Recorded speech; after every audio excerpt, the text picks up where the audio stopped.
And welcome to the Rude Dog Show. This is Rudy Reyes. Good afternoon, everybody. Thank you for joining me today. I am your gracious host right here on the Rude Dog Show.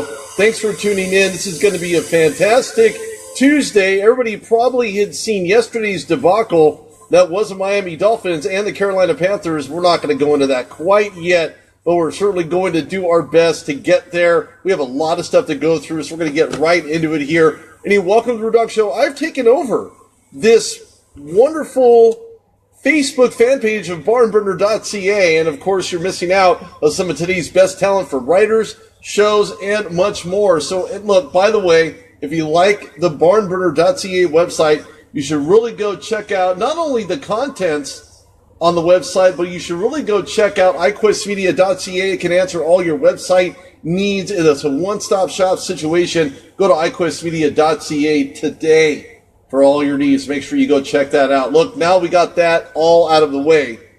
We have a lot of purging going on here, especially right here on the Rude Dog Show today. From a day for which no football will occur, I know, boo-hoo. Make sure you have some tissue for your issue. But we're going to talk about this past Week 10 and, of course, a preview against the Tennessee Titans and the Pittsburgh Steelers on Thursday Night Football at Heinz Field. However, the glass is half empty, and for some, well, the glass is half full. I like to have full version. That's just how I do things here on the Rude Dog Show. That's just who I am. So it's a reflective of that. Of course, you probably noticed my shirt. It is a Steelers polo. Yes, I am a fan, but I'm also calling it like it is. At times, not very good, especially the first half against the Indianapolis Colts in Indianapolis. Of course, coming off a bye historically, Steelers lose 3 games in a row. That was broken in Indianapolis. We're going to talk about the game as the show progresses. But we're going to preview this game first this Thursday as the Tennessee Titans at Heinz Field in a primetime AFC showdown against the Pittsburgh Steelers as the playoffs are on the horizon. Of course, a lot of teams in the AFC right now are shutting down. They don't really want to play. They don't really see a lot of reason to put any effort or emphasis on their play out there on the field. But I'll be honest with you, it's going to be a very close game. I don't think people are giving the Tennessee Titans enough credit for what they do defensively, being able to put on the pass rush, as that was clear and apparent on Andy Dalton yesterday as the Tennessee Titans went on to beat the Bengals at home 24-20. But I think when you look at the Titans and what they'll need to do in the AFC, and it's a very close division, of course, everybody knows they're tied amongst the top against the Jacksonville Jaguars. And I don't like to say that either one of these teams will win the AFC South, but either one of them will end up winning the AFC South, to make sure you pay close attention to that. But it was a very close game against the Bengals and the Tennessee Titans. 2 field goals in the first quarter by the Bengals. Tennessee putting them in position to make those field goals and make them count. Tennessee scoring the only touchdown until Cincinnati registered his first touchdown in the second quarter. I think too many opportunities were given to the Bengals down the stretch on the field, and what makes it even worse is that somehow, more often than not, the Bengals seem to give themselves opportunity just to have those opportunities are taken away by what they do or what they don't do. Of course, Vontaze Burfict, a good example of that, as he made inadvertent contact with the referee. He will not be suspended. Surprise, surprise there. NFL really ticky-tack on some of the calls that they make when a linebacker makes a hit on a quarterback, which is not an indigenous, it's more of an indigenous hit than it is forcibly putting the quarterback to the ground. This is in the 1960s or 1970s, where you see guys like Jack Lambert standing above quarterbacks with his hand on his helmet with the other finger pointing at him saying, "Don't get up." You know, those days are long gone. Referees will certainly blow the whistle at that and throw laundry all over the field. Yellow towels everywhere, at least by the referees. So I think the Bengals, in a variety of games this season, have gone to a situation where they look relatively decent, but then take those things away and add as detractors. What's really interesting is that they don't have a very good passing game. It's been poor all season long. Andy Dalton, A.J. Green has developed in some games, but not where you feel the continuity is going to get them and get Andy Dalton spread out to the receiving core there. Not much of a receiving core outside. Maybe Joe Mixon, a little slot pass on the right side. Don't see a lot of explosive Bengals plays, but that connection between Andy Dalton and A.J. Green seems to be there, just not really apparent this year. And, of course, not really a running game considering that guys like John Ross, who the Bengals sought very highly, picking them up out of the 2017 NFL Draft, played very limitedly this season. And as of right now, a few top-notch teams have really created a margin of separation between themselves and their conference. Some go backwards, some go forward. I look at the Cincinnati Bengals not doing everything right, losing in a couple situations where they could have gotten points, in a red zone situation where they end up just throwing it away. Andy Dalton, I don't believe he's a quarterback of the future there for Cincinnati. I don't believe they're going to draft a quarterback. I think the Cincinnati Bengals are just more than happy to let the status quo be what it is. When you look at who led this game, okay, fine, Joe Mixon had a touchdown, but really not a whole lot there. Brendan LaFell had a touchdown. A.J. Green had a touchdown. But look at the other side of the ball. Marcus Mariota for the Tennessee Titans certainly did it with his arm. 264 yards. He had a touchdown, 25 for 44. But Derrick Henry, no touchdown. Mariota had no touchdown by running in, even though he was given an option, a run-pass option, to get it into the end zone. Of course, Delaney Walker not doing very good. Rashard Matthews did not do very good as well. No touchdowns for either one of them. I think the only way that the Titans have a way to beat the Steelers is by doing it behind Marcus Mariota's arm. Let's look at the AFC South here. Titans at 6-3, Jaguars 6-3. Then you have two teams. I think the Texans would have been in better company had they have not lost Deshaun Watson, unfortunately, a Rookie of the Year conversation prior to his injury. I think that hurts his chances, unfortunately. Texans go down the tubes at 3-6 right now. Loss to J.J. Watt earlier in the season certainly did not help their cause at all. Then the Indianapolis Colts, of course, losing against the Steelers on Sunday. It looked as though the Colts were doing something defensively, really trying to mix and match. Jacoby Brissett getting it done on a few occasions, but they also fall to the Steelers, and ultimately in the AFC South, 3-7. I think right now, as you see this AFC division is still a relatively tight one, despite the 3-game differential, as Jacksonville and the Titans share that identical record. I think this Thursday the Titans really have a few, let's just say, lack of significant injuries on the roster. Marcus Mariota dealing with an ankle, Delaney Walker dealing with a forearm injury. I don't think this is going to hurt their chances at all. They will be full participants against the Steelers on Thursday Night Football. I think neither player possesses a significant amount of injury where you're not going to witness fantastic play from Marcus Mariota. He's going to get out of the pocket. He's going to throw on the run. He's going to make those deep bombs. They're really going to have to mix and match offensively. And, of course, the Steelers are really dealing with not having Joe Hayden, lost to a broken fibula. He'll be out for the season. Very tough injury there, considering the next man up is Cody Sensabaugh. Not to suggest Cody Sensabaugh can't get it done, but I look at Sensabaugh getting his name called. Didn't do so great early on, but somehow Sensabaugh really found his way to prevent catches from being made, of course, coming over from Tennessee and to face his former team on Thursday Night Football. When you look at Marcus Mariota and that ankle injury, that could prevent him from scrambling around in a sense where he's going to run off with the football. I think ankle injuries have a lot. I broke my ankle, so I know exactly what that's like. Trying to get around somebody, get around a would-be tackle, would-be defender can be relatively and significantly lessened. And you'll find Marcus Mariota more so in the pocket than anything else. You look at Delaney Walker, he has a forearm injury. That could prevent him and maybe limit him if, in fact, that forearm becomes even more so injured against the Steelers at Heinz Field this Thursday. Look, believe it or not, this is a must-win for the Steelers. Roethlisberger has seen recently fall right into the Titans' game plan. I could see that happening early on. Defense is applying pressure and could get Ben to throw off his shoulder and not throw off his foot. That has been sometimes in instances where Ben Roethlisberger has not been very good, not been able to get the ball down the field, underthrows receivers, Antonio Brown, Martavis Bryant, of course, Eli Rogers throwing over receivers as well.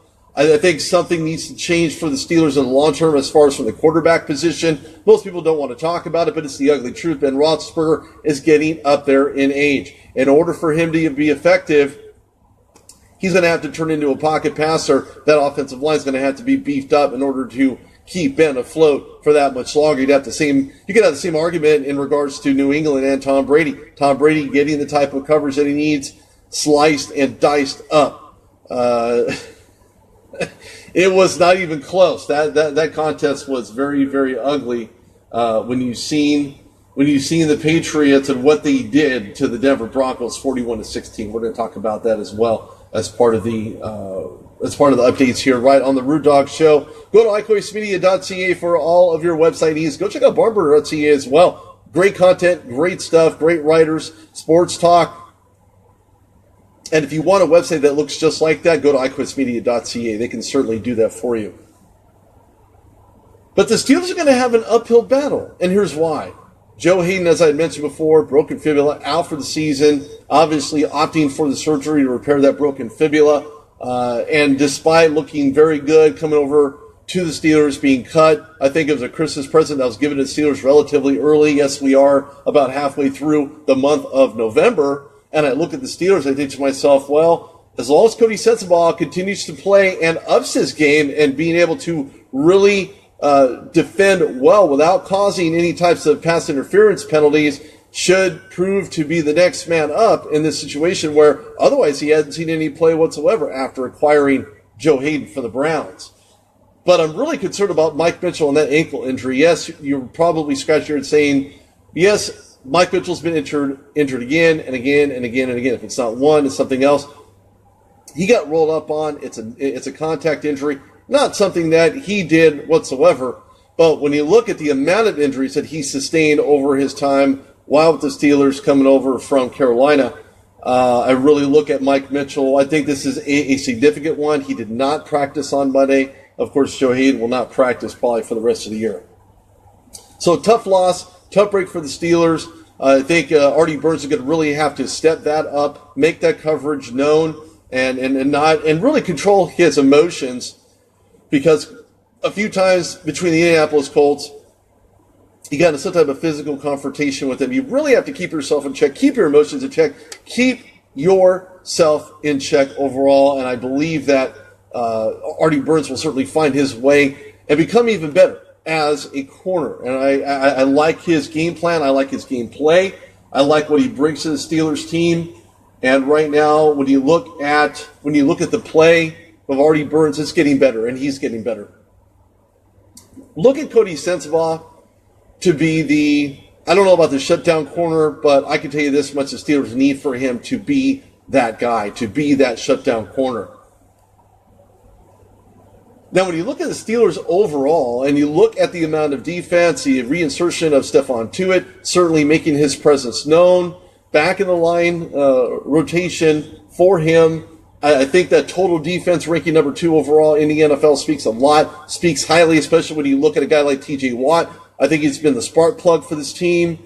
He's already had 4 sacks, 1 interception, with 17 yards return on that reception. I think TJ Watt's probably the most explosive rookie outside linebacker, should be put in the conversation for Rookie of the Year because of his play, because of what he brings personally, emotionally, and of course from a football standpoint, what he does for this Steelers team. But I believe that the bigger picture, or the biggest piece of this, and the reinsertion of Stephon Tuitt is probably one of the biggest components. No James Harrison, dealing with a back injury. You're not going to find James Harrison probably starting anytime before the playoffs occur. Steelers, yes, are going to the playoffs. I don't see them losing any more games in a row than they probably need to. Most of these games that they're playing are at home. So I look at Stephon Tuitt as being that part of that linebacker rotation. The depth for the Steelers is very, very good. Don't forget, there's a lot of guys that are sitting back there. Matakevich, to name a few, has been absolutely fantastic.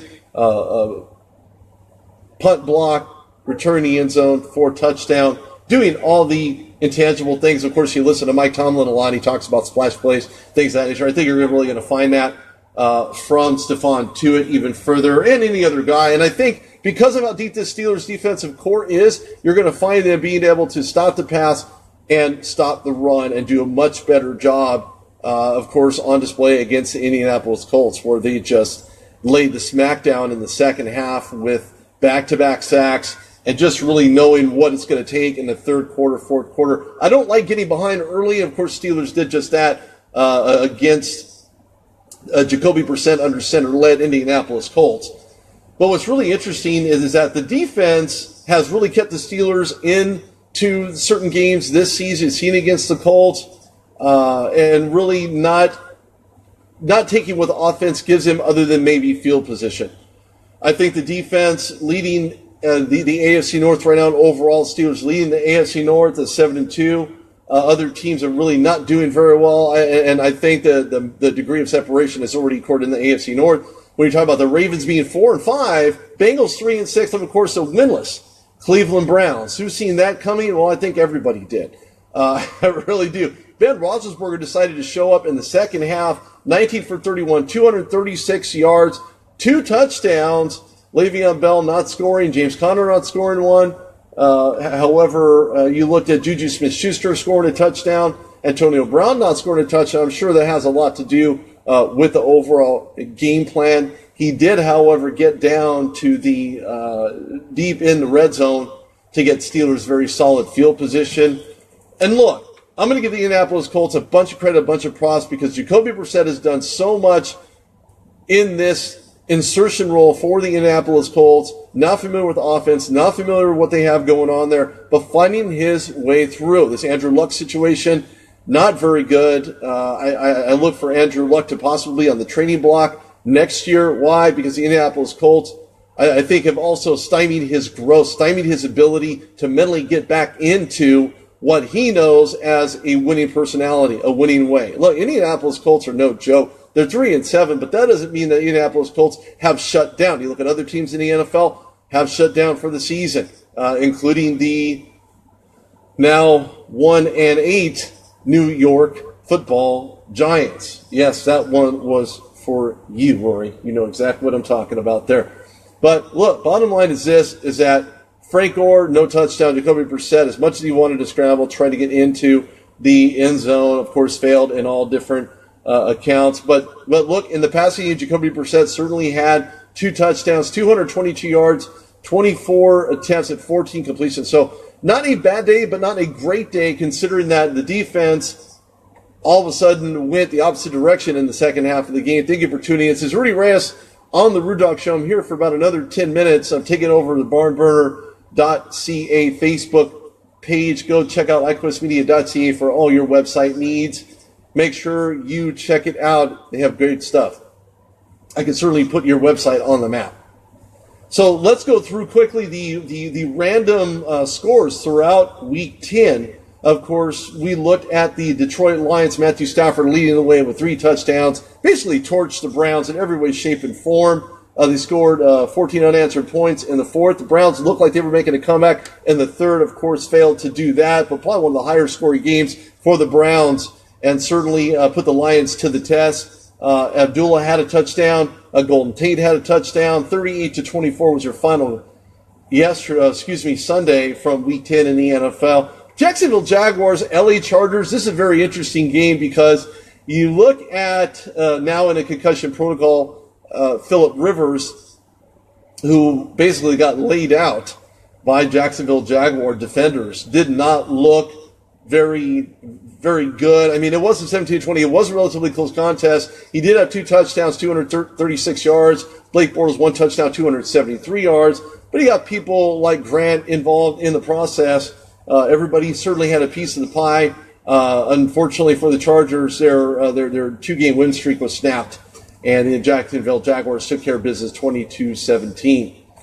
This is a game where I thought Dallas Cowboys would probably have a coming out party in Atlanta at the new Mercedes-Benz Superdome in Atlanta, but somehow, some way, there were sack after sack after sack of Dak Prescott. Could have called him Sack Prescott because it's exactly what happened to him on the field that day. Atlanta Falcons rolled all over the Cowboys 27-7. Matt Ryan having a splendid day, 2 touchdowns, 215 yards. Tevin Coleman for 1 touchdown. Dak Prescott had no touchdowns except for the one that he scored. He walked into the end zone there. Unfortunately, Dallas Cowboys find themselves in a very tough situation, especially in a very tough NFC East where they're facing an uphill battle. Will they make the playoffs like they did last year? That remains to be seen, especially when they don't have Ezekiel Elliott, then the on-off relationship that surrounds him, at least from the suspension that he continues to be in and out of by the NFL. That's a whole other conversation. I'm not going to even go there. Miami Dolphins getting shellacked last night against Carolina Panthers. Cam Newton making it look super easy, being jubilant on the field, and of course there could be excessive celebration, and there was. Unfortunately, none of that was flagged by Cam Newton in the end zone. 4 touchdowns, 254 yards, 35 attempts at 21 completions. Jay Cutler with an interception, 2 touchdowns, 213 yards. And unfortunately, I just don't know much about the defense other than they had given up in the second half. And they certainly got their bell rung. Is this a wake-up call for the Miami Dolphins? I think they folded 10 and called it a day. I was talking about how the Dolphins last night were complete dumpster fires, and they were this wasn't even a close matchup. It was over a 20-point differential, 24 points, in fact. I don't know that the Miami Dolphins really have anything going on. At 2 touchdowns for Jay Cutler, 213 yards, 37 attempts, 23 completions. I don't like Jay Cutler in this offense. I really believe they need to draft a quarterback. They need to look at the quarterback, a situation that they have, and really make a decision as to what they're going to do. Do they put and keep Jay Cutler in the backup quarterback role in the 2018 season? That remains to be seen. I don't know that they'll do that. I called this game incorrectly. I thought because the Green Bay Packers did not have Brent Hundley, you're going to see the Chicago Bears really sticking it to the Packers. But that was not the case. This was a must-win for the Green Bay Packers, especially in this NFC North division where it's very, very tough. They're looking about the Vikings right now. Green Bay Packers kicking the Bears apart at Soldier Field 23-16. Brent Hundley, 1 touchdown, 212 yards. Mitchell Trubisky did have a touchdown, 297 yards, so a decent day for them, but defensively not really able to get it done. Offensive line play for the Bears did not look as great as they have in the past. I don't believe the Chicago Browns, of course, are in a rebuilding year. And would you probably consider Green Bay Packers also in a rebuilding year? Interesting. Could you see Aaron Rodgers find somewhere other than Green Bay to play next year? New York Giants, certainly the giant-less season that I thought. They're the little Giants because they're not getting it done. Losing to a winless San Francisco 49ers, the Mariners, and ownership certainly backing Ben McAdoo. I certainly called for him being fired. Didn't quite work out that way. And I'm sure to fans' dismay, Eli Manning, 2 touchdowns, 273 yards, 37 attempts. San Francisco 49ers, C.J. Beathard, 2 touchdowns, 280 yards. I bet Garoppolo's chomping at the bit to get on the field right now, watching his 49ers. Yes, I said his 49ers. He'll be leading this team next year. Go on to get their first win of the season. I bet it has to feel real good to Shanahan, Mike Shanahan and company, of course, Lynch on the field to really join in the jubilation of winning their Super Bowl. I mean, their first game of the season. New York Jets, this is an interesting game. I didn't believe that Tampa Bay would even have an opportunity to do this with Fitzpatrick. Josh McCown, former quarterback at one point for the Buccaneers. Andy C. Fitzpatrick, last year's quarterback for the New York Jets. Interesting pairing, interesting all the way around in this game. Both had a touchdown, both had interceptions. Bilal Powell did not get a touchdown. I know you're probably hoping for that. Doug Martin, no touchdown. Did have 51 yards on the ground.